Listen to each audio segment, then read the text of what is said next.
그렇죠. 오늘 이야기하면서 나눌 거는 뻐꾸기 이야기가 아니고요. 저기 오목눈이 이야기입니다. 딱새이기도 하고 오늘 성경에서는 자고새라고 기록된 새 이야기입니다. 허무하고 허탄한 삶이고 억울하고 서러운 삶이잖아요. 제 새끼들을 죽인 남의 새끼를 먹여야 되고 키워야 되는 그 서러운 삶을 사는 이야기입니다. 11절 말씀 다시 한번 더 읽어보죠. 시작. 불의로 치부하는 자는 자고새가 낳지 아니한 알을 품음 같아서 그의 중년에 그것이 떠나겠고 마침내 어리석은 자가 되리라. 저기 자고새가 낳지 아니한 알을 품음 같아서 저게 탕란의 피해자가 된 겁니다. 절대로 그렇게 산 삶으로 잘 되지 않습니다. 허망하고 무익하고 거짓된 것을 강박증을 가지고 모으던 지난주 이야기의 연장선인 그렇게 살았는데 그렇게 최선을 다해서 키워냈는데 그 큰 놈을 먹일랬으니까 얼마나 열심히 사냥해야 되고 얼마나 부지런히 오가야 되는 거예요. 애초에 뻐꾸기는 붉은 오목눈이보다 훨씬 더 덩치가 크니까 더 많이 먹어야 돼. 근데 그렇게 산 삶의 결론은 절대로 행복한 것일 수 없고 절대로 잘된 것일 수 없는 겁니다. 그런데 그런 허망하고 거짓되고 무익한 삶이 계속 반복된다는 게 문제가 있는 겁니다. 왜 이게 멈추지 않을까요? 왜 이렇게 계속 반복되기만 하는 걸까요? 그래서 예레미야 17장에서는 왜 이런 일이 반복되는가에 대해서 그들의 마음, 그 자고새의 마음에 집중합니다. 그 마음이 병들었기 때문이다라고 처방하고 진단하는 거죠. 1절 말씀입니다. 같이 읽어요. 시작. 유다의 죄는 금강석 끝 철필로 기록되되 그들의 마음판과 그들의 제단 뿔에 새겨졌거늘. 마음에 유다의 죄가 새겨졌다고 한다는 겁니다. 이것 때문에 생긴 일이래요. 그래서 혐오하고 헛되하고 헛되고 끝이 뻔히 보이는 불행의 걸음을 바꾸지 못한다는 겁니다. 원래 마음은 선택과 결정을 하는 기관이거든요. 그러니까 우리 몸속에 장기가 있잖아요. 심장은 그 속에 있는 피를 꽉 짜서 몸 사지로 이렇게 흘러가게 하고 다시 돌아오게 만드는 기능을 하는 게 심장이잖아요. 그래서 유대인들, 이스라엘 사람들은 마음을 그 심장처럼, 그 허파처럼, 그 몸속에 있는 장기들처럼 몸속에 하나 있는 장기들로 여기는데 이 마음의 역할이 뭐냐 하면 선택하는 거, 결정하는 거. 선택하는 기관이에요. 이 마음이 뭔가를 선택하게 만드는 겁니다. 근데 이 마음에 뭔가를 새겼다는 거예요. 원래 이 마음은 굉장히 단단하고 굉장히 견고해서 웬만해서는 뭐가 새겨지지 않습니다. 우리가 계속 작심삼일이라는 말로 다이어트를 포기하는 이유도 그거예요. 마음에 뭔가 잘 새겨지지 않습니다. 2달 하면 된다, 3달 하면 된다, 1년 계속하면 된다. 사실은 그래도 안 돼요. 그렇게 새겨지지 않습니다. 그래서 다시 원래대로 습관이 바뀌어지고 다시 원래대로 삶이 바뀌어지는 걸 매번 우리가 경험하는 이유는 마음이 단단하기 때문인데 이 유다 사람들이 이걸 해낸 겁니다. 기어코 거기에다 뭔가를 새긴 거예요. 그래서 그 새긴 것의 도구를 뭐라고 쓰냐 하면 금강석 끝 철필이에요. 그러니까 펜인데 이 펜 앞에 뭐가 달렸다고요? 다이아몬드가 담긴 거죠. 다이아몬드로 새기니까 새겨질 밖에 없는. 근데 거기에 웬만하면 좋은 걸 좀 새겼으면 좋을 텐데 거기다 죄를 새긴 겁니다. 그러다 보니 이 죄가 새겨진 마음판에서 뭔가 선택할 때 그 죄의 영향력에서 자유롭지 못하는 거예요. 그 죄의 영향에서 벗어나지 못하는 거예요. 나는 최선을 다해서 심사숙고해서 결정하고 선택한 줄 알았는데 사실은 그 선택은 죄가 조종한 거고 죄가 주장한 거예요. 그러니까 내가 선택한 게 아니라 내가 내 마음판에 새겨놓은 죄가 선택한 거예요. 원래 마음은 그렇게 쓰는 게 아니거든요. 잠언 3장 3절입니다. 같이 읽어봐요. 시작. 인자와 진리가 내게서 떠나지 말게 하고 그것을 내 목에 매며 내 마음판에 새기라. 원래 하나님의 권고는 뭐였냐 하면 그 마음판에다가 죄 따위가 새겨지지 않도록 해야 되는 거예요. 인자와 진리가 거기 새겨지게 해야 돼요.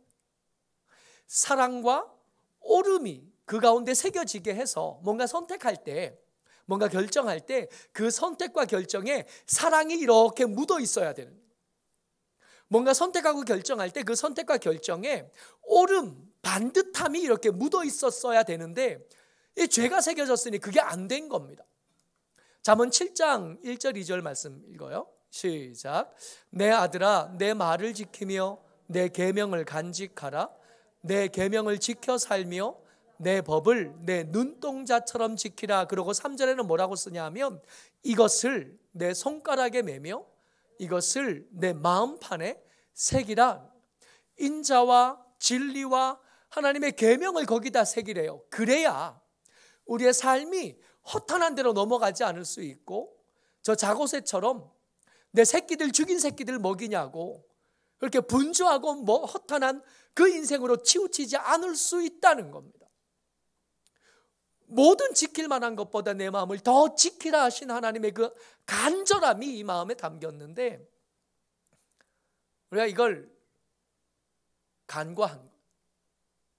그러다 보니 우리의 삶은 허망한 것과 거짓된 것과 허탄한 것으로 가득 채워지다가 절대로 열매가 될 수 없는 삶에 투자하고 그 삶에 매몰되어 있다가 허탄한 열매들을 맺게 되는 것.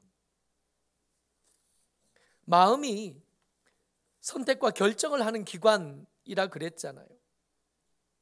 근데 이게 잘못됐어요. 문제는 이게 잘못된 것도 문제지만 이게 잘못되어 있다는 걸 눈치채기가 쉽지 않아요. 오늘 읽었던 말씀 첫 절입니다. 17장 9절 말씀이에요. 같이요. 시작. 만물보다 거짓되고 심히 부패한 것은 마음이라 누가 능히 이를 알리오마는. 하나님의 탄식하심이 여기 맺혀 있는 겁니다. 아픈데 아픈 줄 모르는 거예요. 그러니 병원 안 갈 거 아니에요.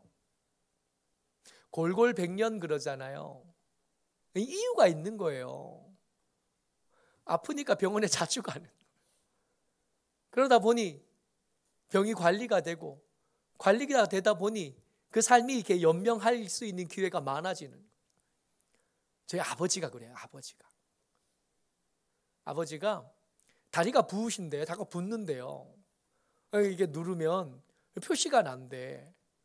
가지고 울산에 있는 병원에 가서 온갖 치료를 다 검사를 다 해보신 거예요. 그러니까 아무것도 안 나오니까 답답하신 우리 아버지가 부산에 있는 보훈병원까지 오셨어요. 오셔가지고 의사한테 가서 내가 다리가 붓는다. 손가락으로 누르면 표시가 난다. 그랬더니 의사가 다른 검사 다 하고 오셨죠? 다른 거 다 했는데 아무것도 안 나오더라. 근데 의사가 이렇게 보더니 자기 다리를 이렇게 걸어가지고 자기 다리를 이렇게 눌러보더니 아버지 저도 그래요. 자기 몸은 얼마나 금쪽이신지. 그래서 제가 이게 가서 보니까 기가 막히잖아요. 그래서 어머니 보고 그랬어요. 우리 아버지 오래 사시겠네. 조금만 아픈 병원 가시고 난리가 나니까. 골골백년인 거예요. 우리 아버지 아마 100살까지 사실 것 같아요.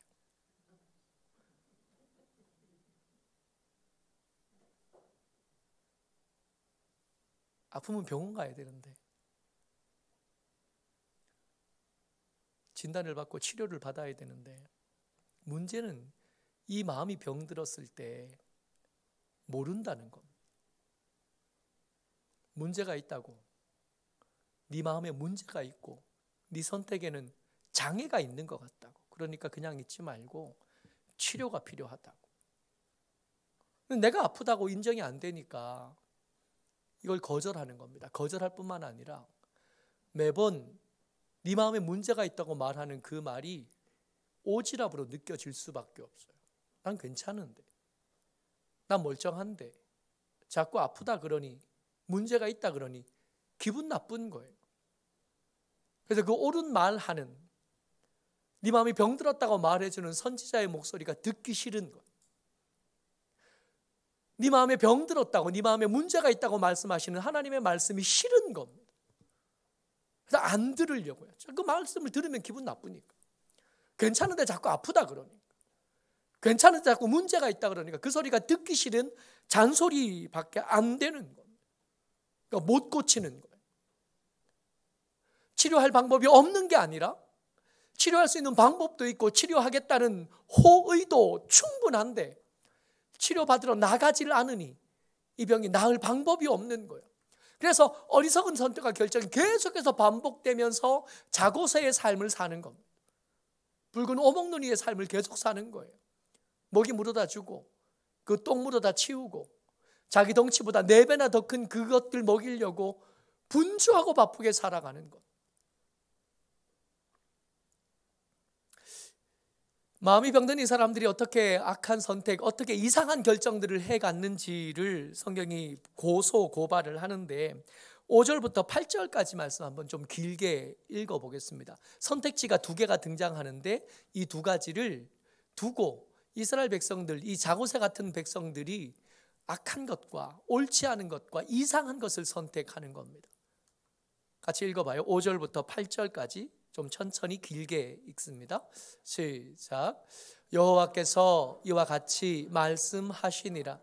무릇 사람을 믿으며 육신으로 그의 힘을 삼고 마음이 여호와에게서 떠난 그 사람은 저주를 받을 것이라.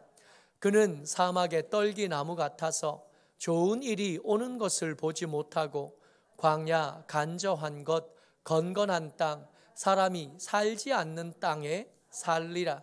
그러나 무릇 여호와를 의지하며 여호와를 의뢰하는 그 사람은 복을 받을 것이라.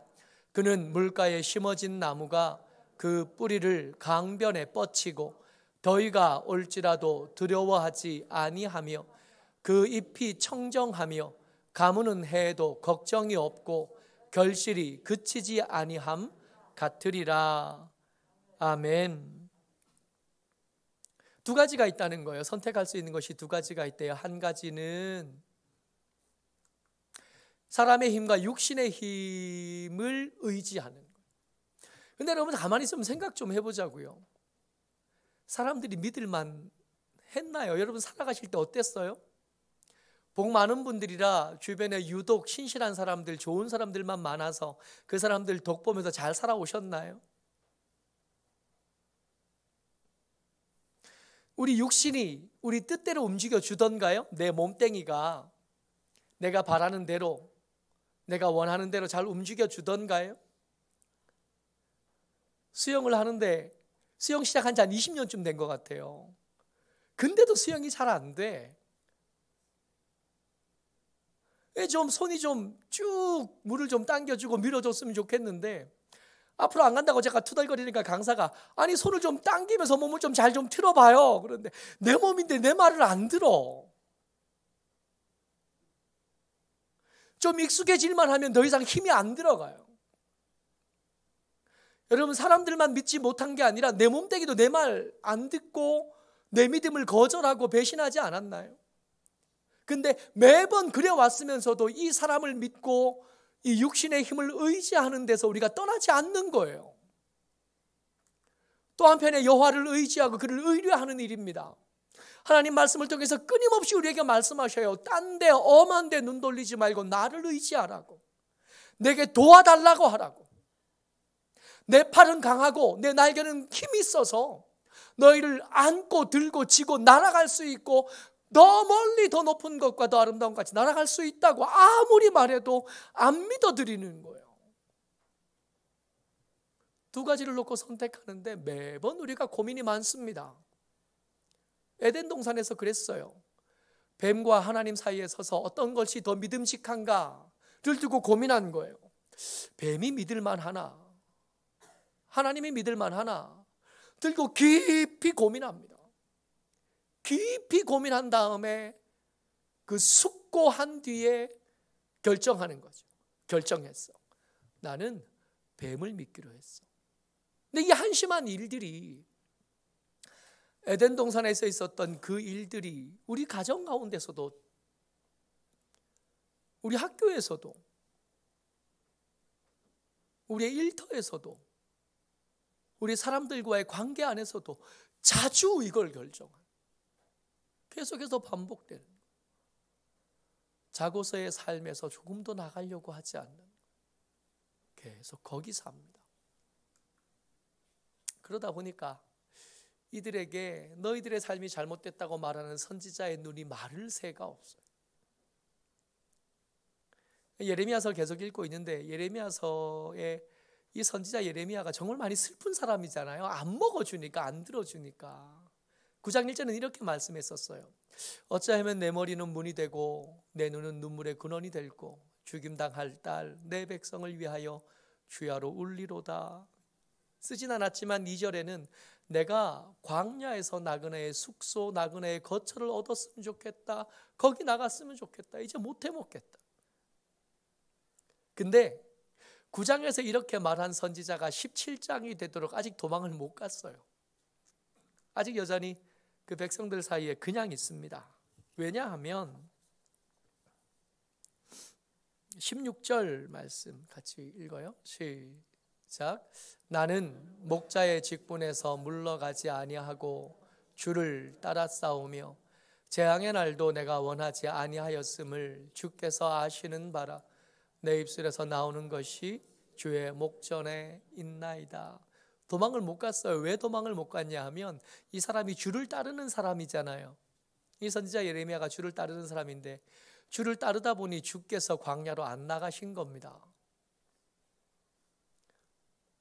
그래서 이쯤 되면 이 자고서에 이 미련한 백성들을 버리고 광야로 나가버리셨으면 그 하나님 따라 광야로 나갈 수 있었을 텐데 하나님이 안 나가시니까 주를 따르는 목자였던 예레미야가 차마 하나님까지 버려두고는 못 간 겁니다.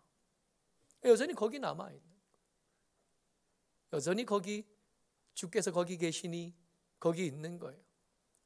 주께서 답답해 서러운 울음을 울고 계시니 거기서 눈이 짓무르도록 거기서 울고 있었던 겁니다. 도망도 못 간 거예요. 도망가기 싫었던 게 아니에요. 여러분 잘 새겨서 들으셔야 됩니다.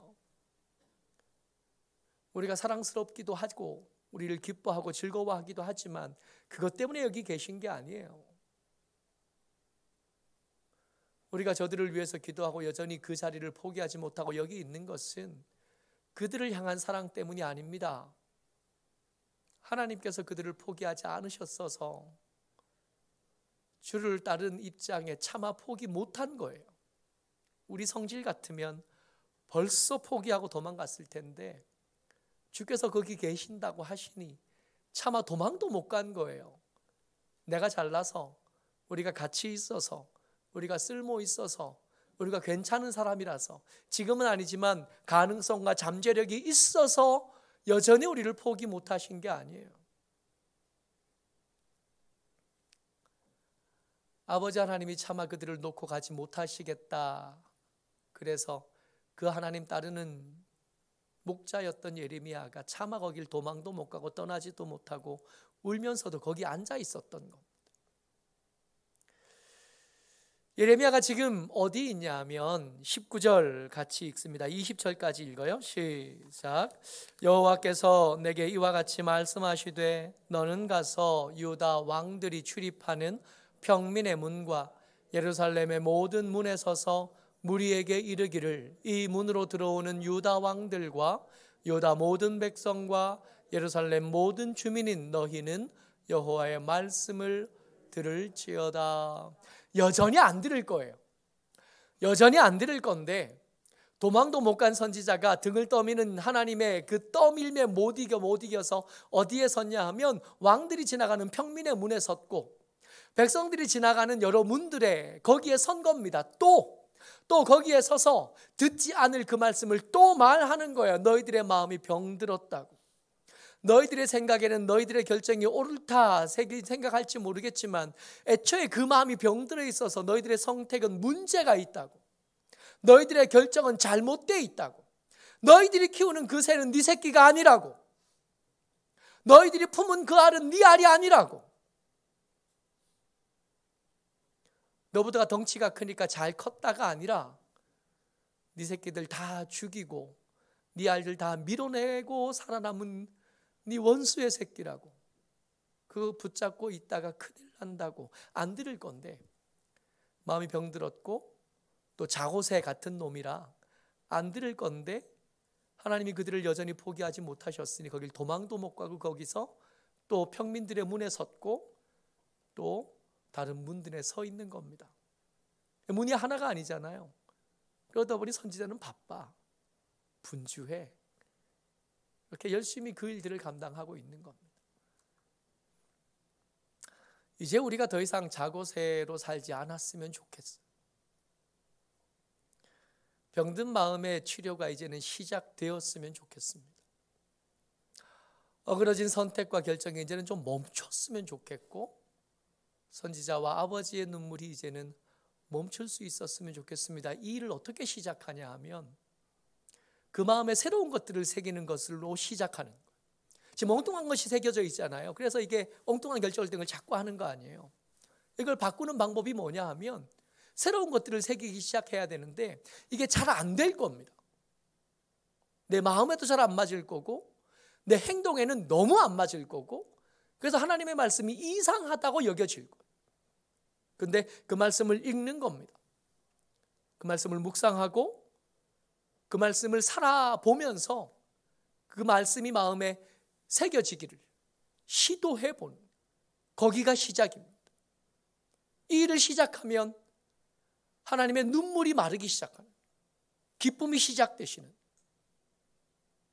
어리석은 선택이 멈추게 될 거고 병든 마음이 치료받기 시작하는 거고, 우리의 자고새 같은 삶을 바꿀 수 있는 기회가 거기서부터 시작되는. 모쪼록 저와 여러분들이 이 병든 마음, 우리의 마음이 잘못됨을 인정하고 주의 치료를 받아들이고 그 말씀 앞에 나아가는 하나님의 사람들 다 되시기를 주의 이름으로 축복합니다. 아멘.